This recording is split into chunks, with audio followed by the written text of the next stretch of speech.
Okay students, next आता है हमारे पास सिंथेटिक डिटर्जेंट्स। अब ये जो सिंथेटिक डिटर्जेंट्स हैं ये भी क्लिनजिंग एजेंट्स हैं, क्लीनिंग के काम आते हैं, वॉशिंग क्लोथ्स के काम आते हैं और कई इस तरह के डिटर्जेंट्स भी होते हैं जो डिश वॉशर्स की तरह भी यूज़ किए जाते हैं। तो बेसिकली डिटर्जेंट्स जो हैं ये बेटर होते हैं सोप से, क्योंकि सोप की जैसे आपने लास्ट वीडियो में प्रॉब्लम देखी और आप पहले से भी जानते हैं कि सोप, ये जो मैं अभी स्क्रीन पे भी बता रहा हूँ, सोप हार्ड वाटर में अच्छे से काम नहीं करते, स्कम बना देते हैं। लेकिन डिटर्जेंट्स के साथ इस तरह की प्रॉब्लम नहीं होती है। तो इसीलिए डिटर्जेंट्स जो होते हैं इनको सोप से बेटर माना जाता है।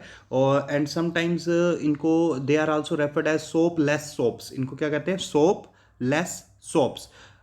तो इसको मैं एक्सप्लेन भी करता हूँ, तो चलिए देखते हैं। ये है synthetic detergents are cleansing agents which have all the properties of soaps. यानी सोप जितने काम सोप कर सकते हैं वो ये सारे करेगा, but which actually do not contain any soap। अब but which do not contain any soap, इसका मतलब हो गया कि इनका जो केमिकल फॉर्मूला होता है लेकिन वो सोप से मैच करता नहीं है। सोप के सारे काम करेगा लेकिन सोप की तरह है नहीं, यानी सोप की तरह जो इनका केमिकल फॉर्मूला होता है वो वैसा नहीं है। अच्छा, दीज कैन बी, अब सोप में एक प्रॉब्लम बताई थी आपको कि सोप जो हैं ये हमारे पास हार्ड वाटर में अच्छे से काम नहीं करते, लेकिन डिटर्जेंट्स करेंगे। These can be used both in soft and hot water as they give foam even in hard water, क्योंकि ये हार्ड वाटर में भी अच्छे से फोम बनाएंगे और काम करेंगे। अच्छा, some of detergents can give foam even in ice cold water. तो नॉर्मली क्या होता है, जैसे अगर वाटर हार्ड हो तो कई एक सिंपल, जैसे लास्ट ईयर आपने पढ़ा था टेम्पररी हार्डनेस और परमानेंट हार्डनेस। तो टेम्पररी हार्डनेस हो तो वो बॉइलिंग से भी रिमूव हो जाती है। तो इसीलिए कई जो सोप होते हैं वो मतलब थोड़े वार्म वाटर में अच्छा काम कर लेते हैं। लेकिन डिटर्जेंट्स के साथ ऐसा कोई नहीं है कि डिटर्जेंट सिर्फ वार्म में ही काम करेंगे।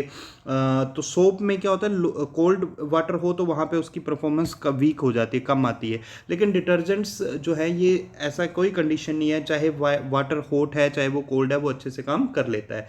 और इसीलिए इनको hence detergents are also known as soapless soaps.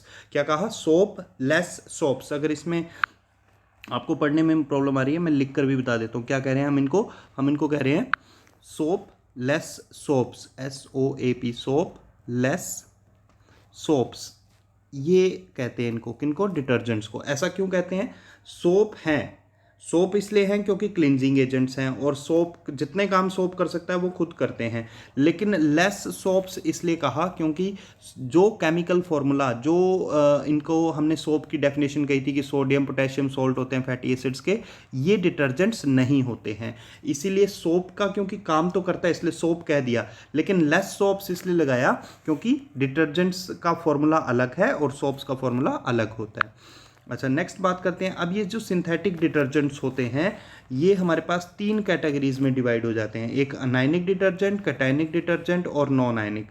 नाम से भी पता चल रहा है, अनायनिक मतलब नेगेटिव पार्ट होगा, कैटायनिक मतलब पॉजिटिव पार्ट होगा और नॉन आयनिक मतलब कोई चार्ज प्रेजेंट नहीं होगा। तो अब देखिए, इसी में सबसे फर्स्ट हम डिस्कस करते हैं कौन से? Anionic detergents. अब अनायनिक डिटर्जेंट्स की सबसे पहले आपने दो चीज़ें, एक तो फॉर्मूला जो होगा उसका, एग्जाम्पल यानी कि, और डेफिनेशन, ये याद रखनी है, और तीसरा यूज़। ये 3 चीज़ें मेन हैं इसमें। तो anionic detergents are sodium salts of sulphonated long chain alcohols और हाइड्रोकार्बन्स। तो अनायनिक डिटर्जेंट्स क्या है? कहता सोडियम सॉल्ट हैं, किसके? सल्फोनेटेड लॉन्ग चेन अल्कोहल्स और हाइड्रोकार्बन्स। मतलब हाइड्रोकार्बन या अल्कोहल की सल्फोनेशन करने के बाद जो सोडियम सॉल्ट बनेगा उनको हम अनायनिक डिटर्जेंट्स कहेंगे। अब इसको डेफिनेशन को भी समझना है तो एग्जाम्पल से आपको समझ आ जाएगी।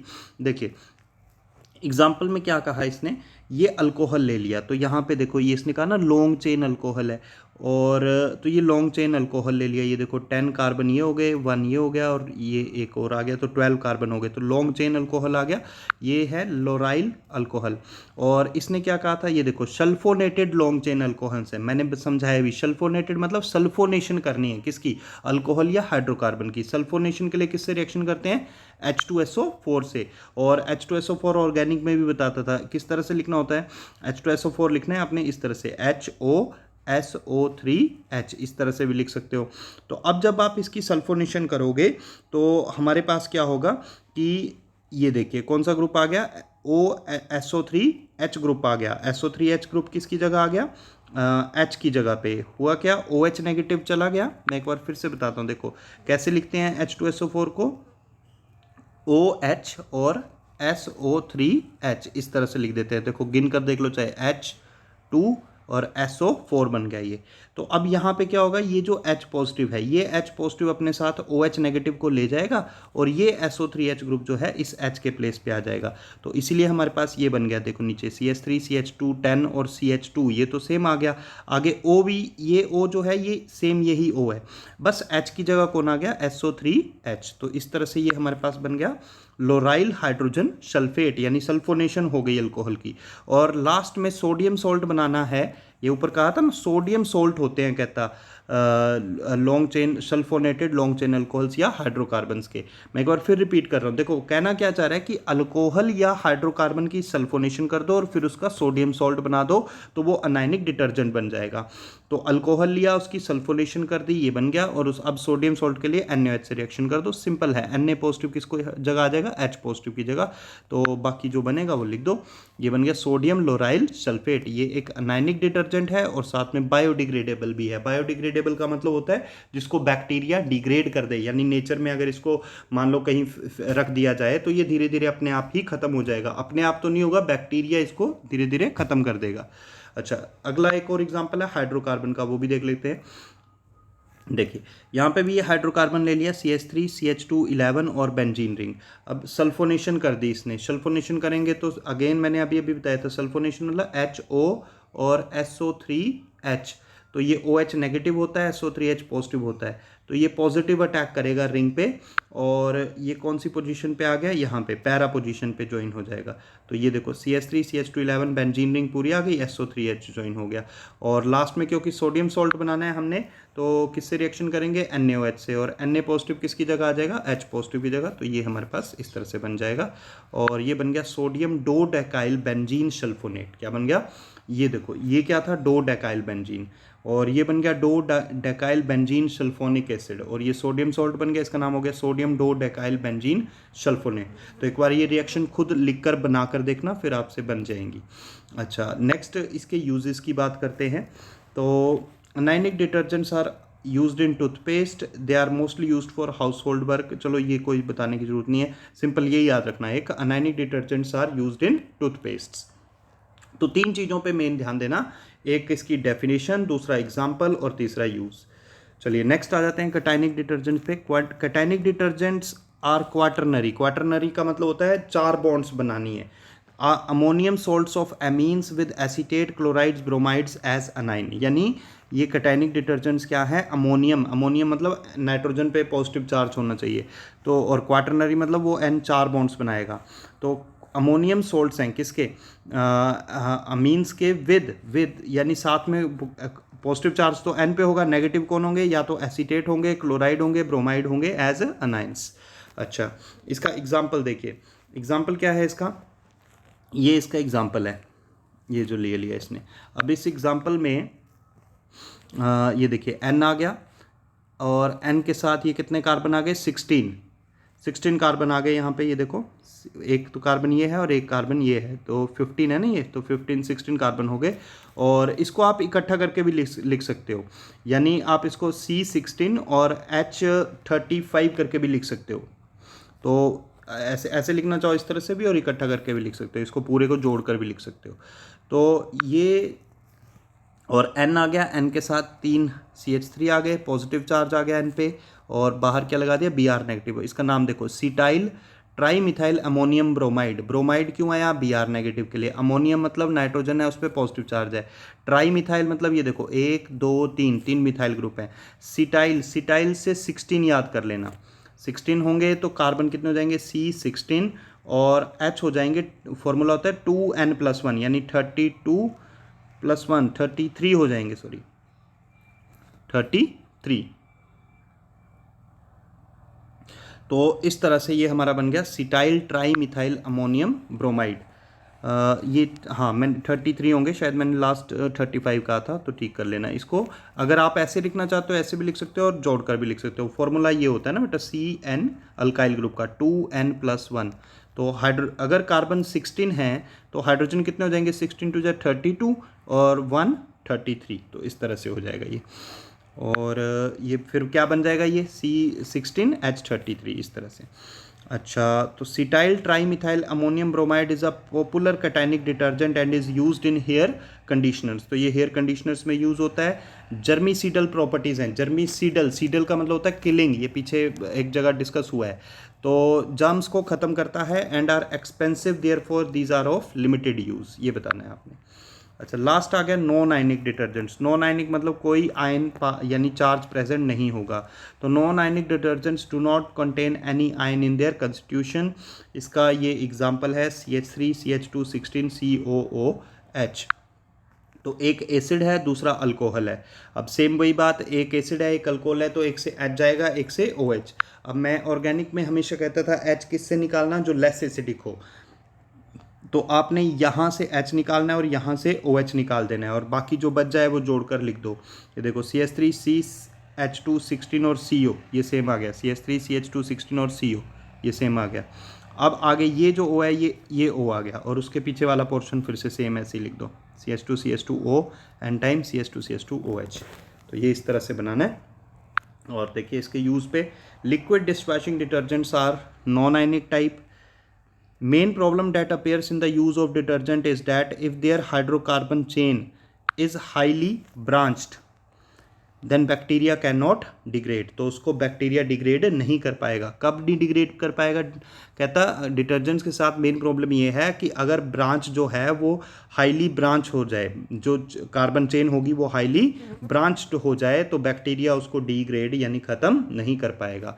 ये बता रहा है क्यों, क्योंकि ब्रांचिंग से साइज़ डिक्रीज़ हो जाता है, और साइज़ मतलब सरफेस कम हो जाएगी बेटा। तो बैक्टीरिया को सरफेस ही नहीं मिलेगी, जगह ही नहीं मिलेगी डिग्रेड करने के लिए, तो वो नॉन बायोडिग्रेडेबल ही होगा फिर। तो ये चीज़ होती है। और जो लीनियर चेन वाले होते हैं वो बायोडिग्रेडेबल होते हैं, स्ट्रेट चेन वाले, क्योंकि लीनियर चेन में साइज़ ज़्यादा होगा, साइज़ यानी सरफेस ज़्यादा होगी, तो वो बायोडिग्रेडेबल हो पाएगा। अच्छा, नेक्स्ट देखिए, नेक्स्ट हमारे पास आता है, ये टॉपिक है लास्ट हमने क्या डिस्कस किया, हाँ, then bacteria can not degrade this easily. कब, जब जो चेन है वो हाईली ब्रांच्ड हो जाएगी।